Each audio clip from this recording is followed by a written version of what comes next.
Appreciate you come holler at us, man. Everybody gets a little fly.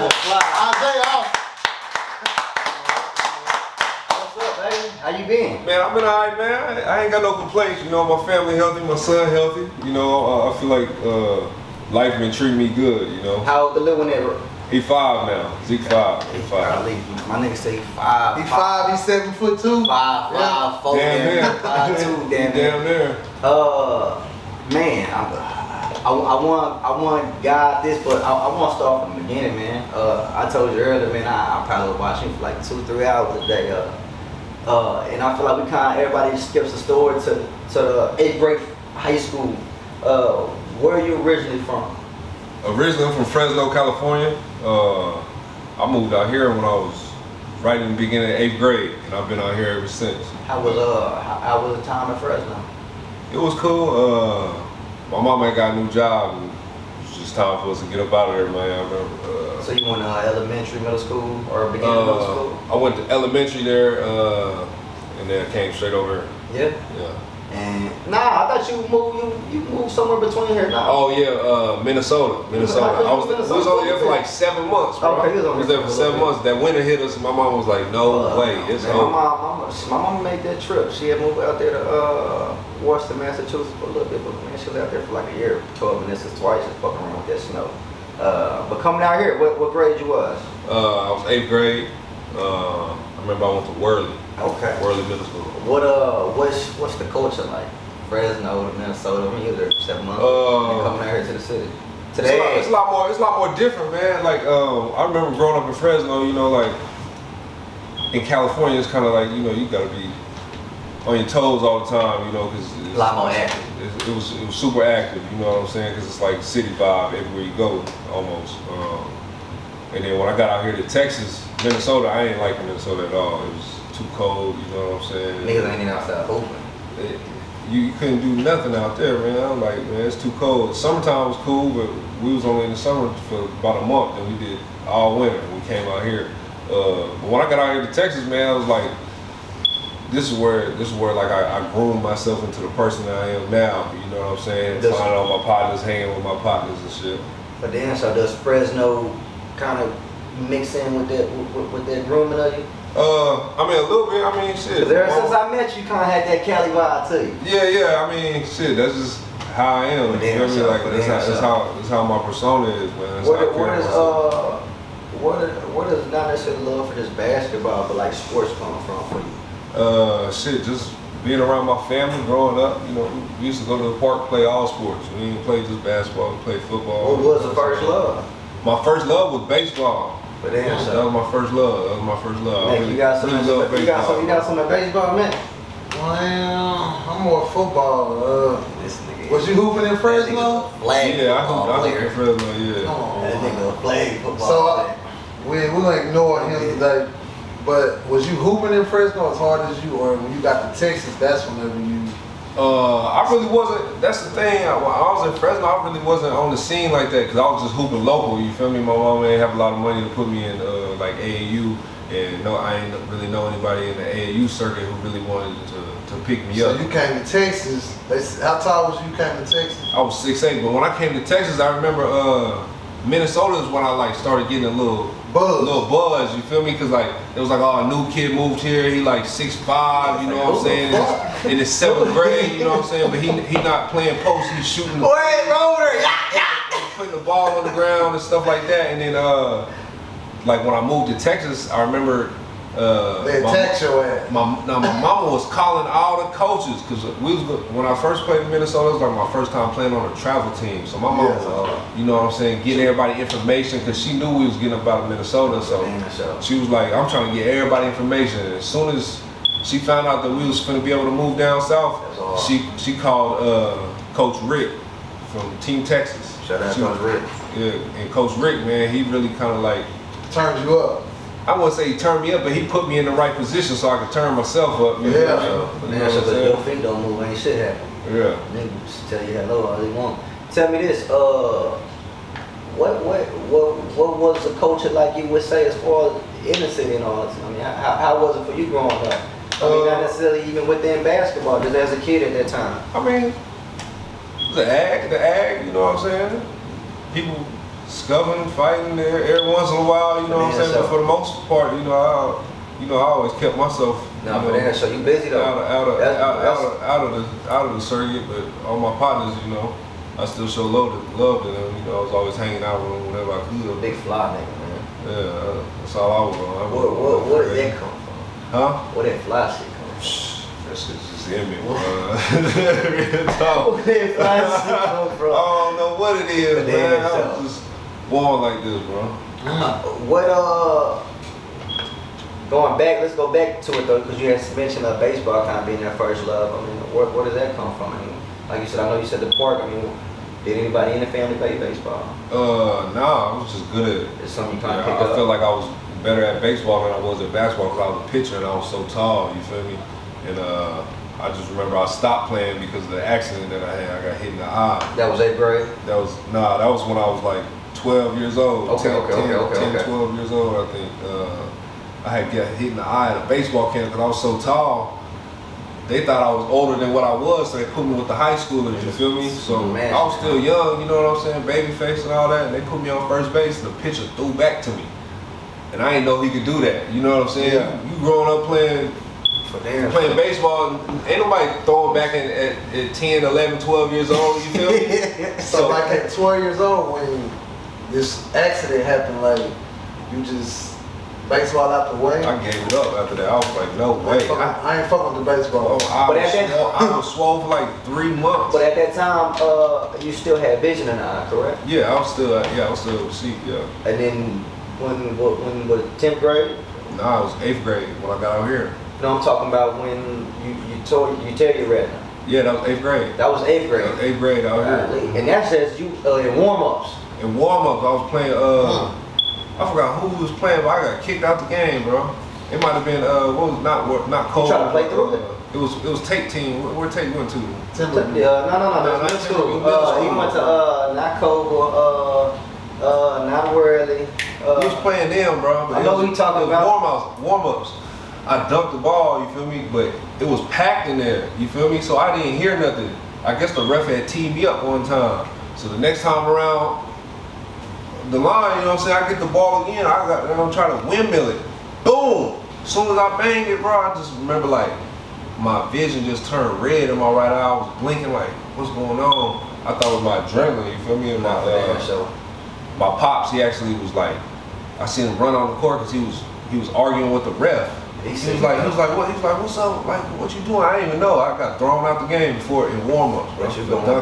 That's when I tore my retina. And proceed from there, and then you go through how many surgeries specifically? I went through 4 surgeries by that time I was the end of my freshman year. In high school? Yeah. And you're not playing no sports at this time, of course? No, I wasn't hooping. I was just trying to recover. Every time after one of my surgeries, I remember I had to lay face down for like a month straight, like in the bed with like almost like on a massage table, you know, the headrest and massage table. I had to do my homework like that. They had a mirror like in front of me, and I would have like a table right here where I could see what I was writing, but like the mirror would project what I was reading and stuff, or if I wanted to watch TV, the mirror would crazy. So going through everything at like 14 years old, 8th grade, like what kept you to keep going? Like I know at some point you had to feel like, damn, like what else can a nigga take? You know I was toe up, but at the same time, like that's when I really had like fell in love with hoop when I got out here to Texas, because I saw like how big it was out here. Like in Minnesota, it wasn't really that big, you know what I'm saying? Fresno was alright, but I was just in a small city, you know what I'm saying? But when I got out to Texas, like I was going. It's kind of part of the culture out here in a sense. It's the culture, you feel me? AAU basketball is it, you know what I'm saying? Yeah. We going to Dallas, we going from Dallas to Houston to Louisiana, you know what I'm saying? So you just came out here and basically saying like, damn, I can do something with this. Yeah. That's what kept you to keep. Outside of mama, kind of met your first love. Outside of my family, you feel me? My family, you know what I'm saying? My mama and brother and sister used to come in and pray over me every night, you know what I'm saying? Because after that first surgery, after I started, I was healthy for a little bit. I was healthy for like 3 weeks after my very first surgery. And then out of nowhere, my vision just cut out. So they had to go in again and give me another surgery. And then I had to lay face down again for another month. So I was like, what? So that's what I'm saying, like, just kept going. Now to kind of get it done. I ain't never been like, I've never had the attitude like just me carrying myself as the person I am, and my mama and my daddy raising me. I ain't never had the thought of like just giving up or quitting. You feel me? Like that ain't never been. That's never been fed into me from my parents. That's what I want to know. Those words aren't even spoken out loud in our That's what I'm saying. in our 14 household. years old, you telling me 4 different surgeries, just like your average nigga might not make it through that. You know what I'm saying? Real talk. So that just show the warrior in a nigga though. Yeah. Like really that show the warrior just kind of like you said, what kind of cloth you come from and what the mind can do for the body. You know what I'm saying? If you believe in it, and how you set yourself and structure yourself, and like how you kind of move on. For like Meg say, for a lot of motherfuckers, bro. that's quick, bro. That's what I'm saying. Okay. A lot of niggas would have quit, bro. So 4 surgeries, you get better, right? My nigga, chin up. Chin up, you get better. Well, walk us through how your high school, what that was like. That's when you turned up. That's when I turned up. I remember I ended up being able to play my freshman year for a little bit, you feel me, before my actual vision cut out on me again, and I was like, I ain't having no more surgeries. Right. Yeah. That was after the 4th one. That was after the 4th one, yeah. So I played at Legacy, Mansfield Legacy under Murdoch. Yeah. And I remember he wasn't playing me because he wanted to play a senior. You know what I'm saying? He was one of them old school coaches, like, I got this senior, you remember Big Terry Franklin, bro? And you on some like, nigga, I've been on the couch for I'm on some I just want to hoop, you know what I'm saying? Like I'm if I'm better than him and I'm helping the team win, why am I not playing? Who was Drew on the team? Drew was on the team too. Terry, Drew. Yeah, I know what you talking about, Big Terry. I know what you talking about. He was starting over me for when he was a football player. I was sick, boy. Hey, was Drew nice like that? Huh? Was Drew nice like that? Drew was nice. Drew was nice? Yeah, Drew was nice. Yeah. Nah, Drew used to be straight. Drew used to be straight. I never watched Terry wasn't all that. That's what you saying. No, Terry was a football player.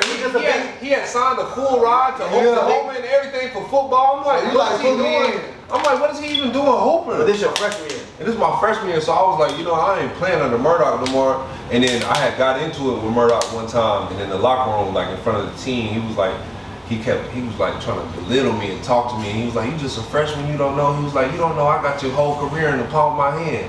I looked at that, bro, I swear to God. You guys, anybody in the locker room, you guys two. You remember Tutu? You guys two, you call Eddie Lil, Stupid Kevin, all them, bro. Ask Drew. You can ask him. I look Murdoch, I look him in his face, bro. I said, you dumb as hell. Nah, yeah. Dumb as hell. Next thing you know, he begging me at my door, said, "Oh, please don't transfer." I already signed the papers and everything. I'm going to Grace Prep. Grace Prep. We #1 in the country. Stop playing. Tell me this here though, where does Grace Prep coming from? I mean, was that something that you already had planned on going to? Or no, it was just something that they kind of reached out to you on? So Ray Forsett was the head coach. Okay. And he's like my life mentor. Like after I met him, like I started changing my life. You know what I'm saying? Like I started becoming not just good at basketball, but elite at basketball. Like he was really pushing me. You know what I'm saying? Telling me like, you got to do this, you got to do that type stuff. You know what I'm saying? Like he was one of those people in my life. And when he told me that he wanted me to come over to Grace Prep, I was like, let me try it. You feel me? And then I met him, and then he was harder on me than my dad was, than my mom was. I'm talking about this motherfucker was driving, come pick me up 5 a.m., 4:30 a.m. We on the court by 6 every day. And what grade is this? This is my sophomore year when I went to Grace Prep, when I transferred over. Who was there at this time? They had like RJ McCray on their team, a couple of guys, but we all came in together. Me, Jalon, right. Who else came with me? Michael Seaborn, he came with me. We all transferred in together. Jordan, Mickey, Kavar, Shepard, you feel me?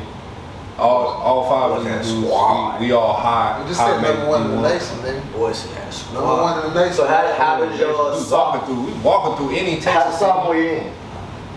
Sophomore year, my sophomore year we lost.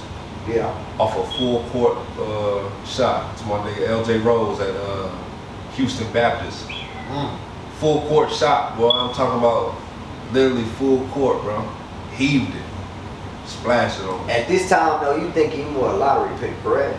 Nah, I was just trying to be McDonald's All-American, bro. I wasn't even ranked top 100 in my sophomore year. It wasn't until my junior year where I got. You started getting ranked? I was either 1, 2, or 3 on any draft board or any ranking. I know initially you thought you was gonna be like a lottery pick, but then like your senior year, you was like, nah. Yeah, senior year. 100%. I was lottery. You was like, nah, I'm going first round. So at what point do you top pick? At what point do you feel like you can scratch the surface to get to the NBA? Because my sophomore, you worry about All-American. Okay, you worry about that. You're number 1 in the nation. Then your junior year, what happened next? Is you thinking NBA already, or you? Yeah, I was thinking NBA for sure. Yeah. Ray was talking to me like that. He was like, man, he was like, shout out to Ray. He was like, you number 1. He would tell me that every day. He was like, you number 1. You number 1. You wouldn't let me cry. You wouldn't let me bitch. None of that. You know what I'm saying? I'm 7'1". I gotta be in the top 3. If we running sprints, I gotta be top 3, or we running them bitches again, bro. Cause this man right here, he had you ahead of hold on. Watch how much love he finna tell you. This is a lot. We out here arguing. I want y'all to know I fuck with him. Let me shut you up first. Yo, he had him ahead of Anthony Davis when he was coming out, and I was like, damn. No, because Anthony Davis came out the year before you. He came out the year before me. So when you coming out the draft, I remember one night, bro. I'm talking about like rah, like rough, big dog roughing. Nigga, the nigga gonna be way taller than Anthony Davis. Yeah. And these niggas like, hell no. I'm like, nigga. All I said was he gotta prove it first. That's all I said. You know what I'm saying? And then this nigga was riding to the wheels. Do you see what I did my first college game? That was the point though. So now, okay, we had a high school. You won any championships at Grace Prep? Yeah, we went back to back my junior, senior year. So junior, senior year. Nah, hold on. Go ahead. I want to stay in high school though. Because, like you said, in Texas, it's such a big of culture, and especially you was traveling going through this. I mean, who the baddest nigga in high school outside your damn stuff that you played up against? That we had played, that I ever played. Or you ever even seen just play? In person? Yeah. High school time though. High school. Probably Ricky Lito. He from Rhode Island. You like that? What are your guards? In high school, he was that guy. I ain't never seen nobody like that. He was that guy. We ain't never even heard of him. He was that guy. He was a McDonald's All-American. That's because you been on the couch. My bad. Ricky Lito. He a flag football player. He's still pro right now. He's probably playing for like $2 million overseas per year. Man got a ring at the AT&T stadium. I got a flag football. We ain't gonna talk about it. We hit my man right here. We ain't gonna talk Man got about a ring. He don't have no credentials. We ain't gonna speak on that, but it's cool. I'm fascinated. We ain't gonna talk about that. Wait, man. All right, back-to-back championships. All right, what happened after high school? Where you headed? I went to Baylor, right down the street. Why Baylor? Close to my family, right down the street. You know what I'm saying? I like the coaching staff. I like that it was an up and coming program. You know what I'm saying? I could have went to Kentucky. I could have went to Duke. I could have went to Syracuse. All that. You know what I'm saying? You want to stay home? I want to stay home. I want to play in front of my people. At this time that you are getting recruited, bro, something I know, a lot of us closer knew, a lot of these coaches in these big schools that know at the time that you were playing blind. Yeah. When did Baylor kind of catch on to that? Or did they know? They knew since I moved out here since the 8th grade because they was the first school ever to come recruit me too. Okay. You know what I'm saying? Like I'm big on loyalty. You know what I'm saying? Is that what reason you went with them? That's a huge reason why I went with them. That was the first school that showed me love. You know what I'm saying? Relationship. I remember it was Coach Mills, man. Coach Paul Mills, little short. Got the shortest fingers in the world. I call him little stuff. Real talk. He was the first coach that ever came to watch me up in the corner, bro. But he had came to watch me in 8th grade, and that was the only coach that my mom ever told that I was going through like the eye surgery problems. Because I had went from not playing in goggles to playing in goggles immediately. You know what I'm saying? And people was like, what's going on with him? So when you get all the surgeries and you in school, is your vision 100% while you playing, or is it? Nah, he was fading. It kept fading. Like after my first surgery, my vision came back. It was good. I was good for 3 weeks. Then out of nowhere, it just blacked out on me.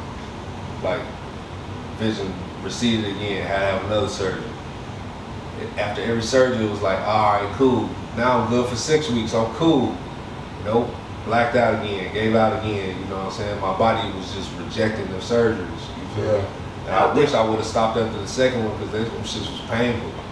But that's why that shit make that shit even more motivating, my nigga. I mean, I think just for a lot of people, whoever heard the story, whoever hears the story, cause like a lot of niggas gonna quit. A lot of niggas gonna go through something and see that as the crutch. This is why I can't move forward. My nigga went D1. Yeah, Number 3. that's what I'm over here thinking in my head, like, damn, this nigga, like, was you playing college ball? Number 3 in the country, bro. 100% vision, or you playing? Nah, after I lost my vision completely when I was in the 10th grade. So my junior and my senior year. Go back to back, nigga. Junior, senior year, go back to back. That's what I'm saying, so you ain't got no vision. None. This a fake eye, bro. And this nigga is balling on niggas, going to the NBA, whooping niggas ass at Baylor, back to back. So what? Damn. My nigga, they sending, bro, everything. I remember, I used to fuck with the kicks and shit. I think I grabbed something early in the morning. I'm asking because I want to know. First nigga grabbed something, bro, like, they sent me that shit 2 weeks ago. I'm like, God damn, bro got Adidas, Under Armour, Nike. I'm like, God damn. That shit was tight though. But then when you get to the draft, you have a good Hold on, we skipped over Baylor, baby. Don't do, you know what I'm saying? That's the first people came and so you go to Baylor, right? Yeah. How long you at Baylor?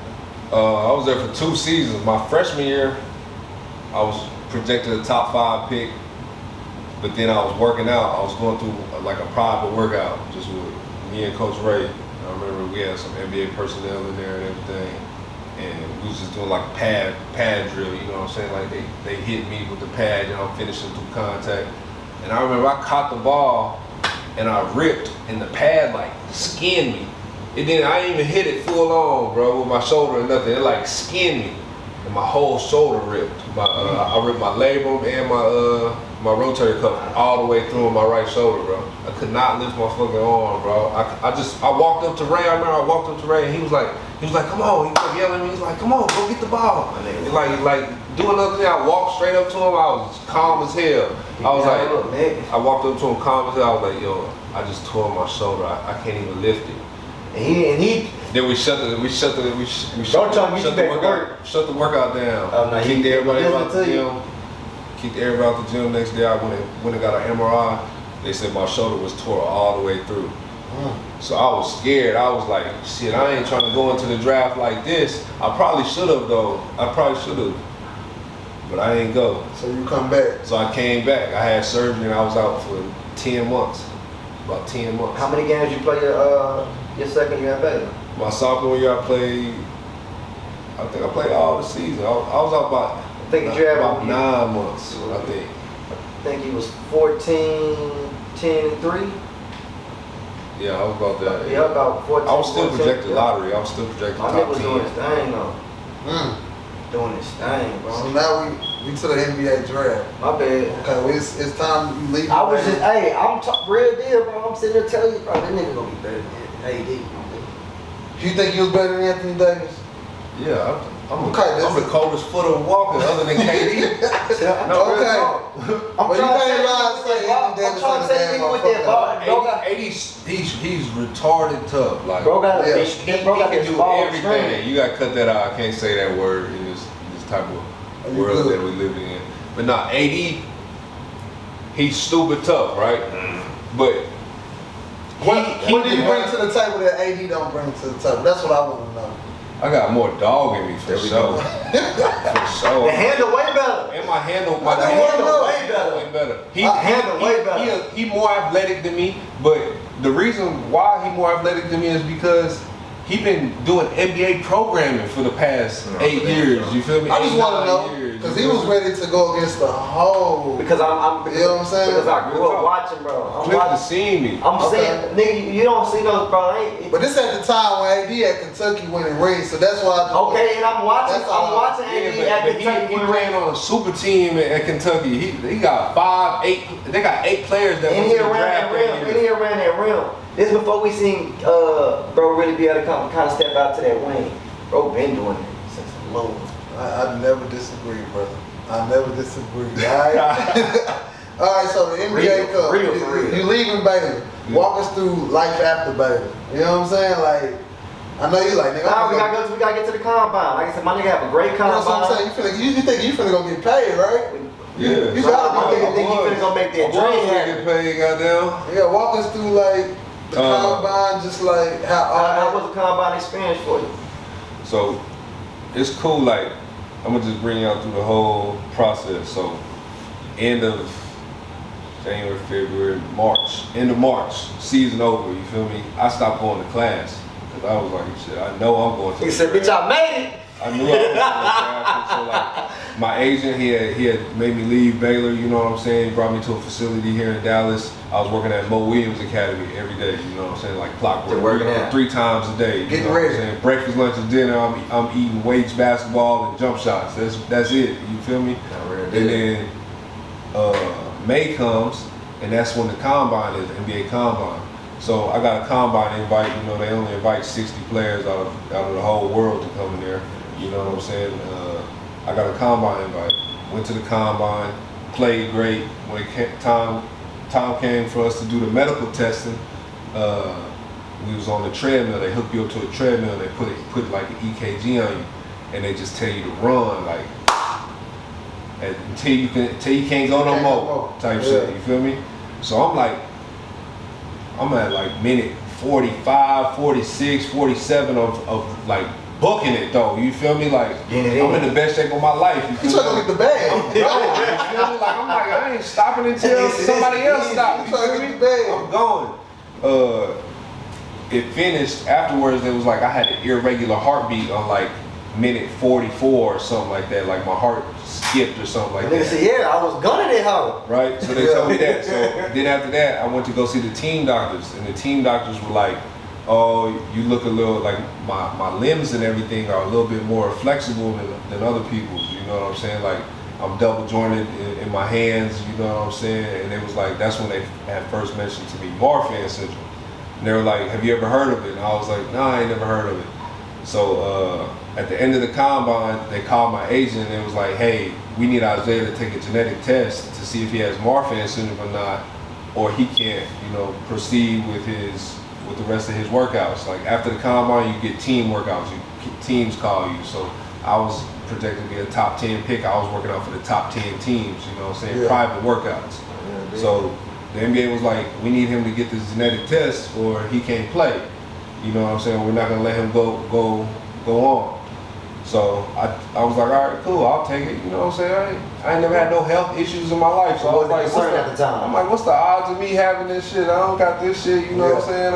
I done been through the worst of life already. Like you gotta take the test to get the bag. Yeah, so I was like, I gotta take the test if they gonna let me play. Right. So I took the test. It was like, all right, the results might take a little while. So they let me go through the whole draft process, bro. I went to work out for Boston, you know what I'm saying, Detroit, all them, I'm working out for all them teams.